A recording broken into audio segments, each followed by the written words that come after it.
Hello, welcome back to my another blog. গত পরশুদিন আমরা গেছিলাম কল্যাণী সেন্ট্রাল পার্কে রথের মেলায়।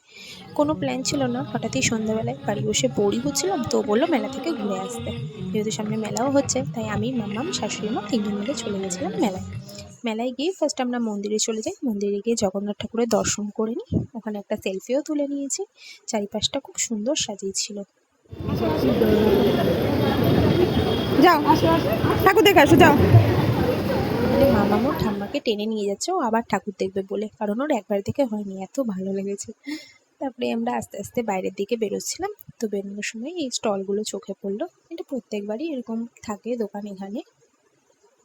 দেন মন্দির থেকে বেরিয়ে আমরা এনাকে দেখতে পাই, উনি বসে আছে রথের মধ্যে। তো মাকে বললাম তুমি একটু নিয়ে যাও, মামাকে ওনার আশীর্বাদ নিয়ে আনো।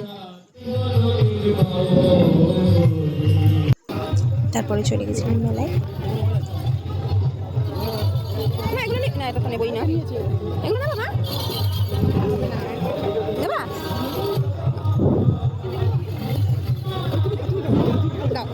মামা এটা পেয়ে কি খুশি।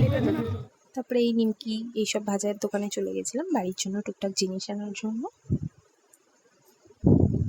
দেন মেলা ঘুরতে ঘুরতে এই দোকানটা চোখে পড়লো। আর আমাদের বাড়ির মা লক্ষ্মীর জন্য একটা ড্রেসও নেবো নেবো ভাবছিলাম বেশ কয়েকদিন ধরে। এই দোকানটা দেখে এখানে চলে গেলাম, সুন্দর সুন্দর কালেকশনও ছিল। আর এই নাগরদোল্লা আমার মামাম দেখে রীতিমতো উঠবে, এতবার আমাকে দেখাচ্ছে। চারিদিকে এই দেখো ডেকে এখানে আবার দেখায়। তারপরে বেলুন দেখতে পেল, আর বেলুন পেয়েও কি খুশি।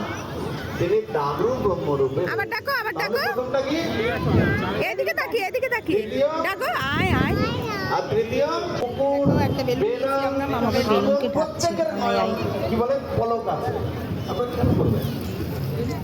রথের মেলায় গেছি, পাঁপড় না গেলে তো যজ্ঞ দাদা রাগ করবে বলো।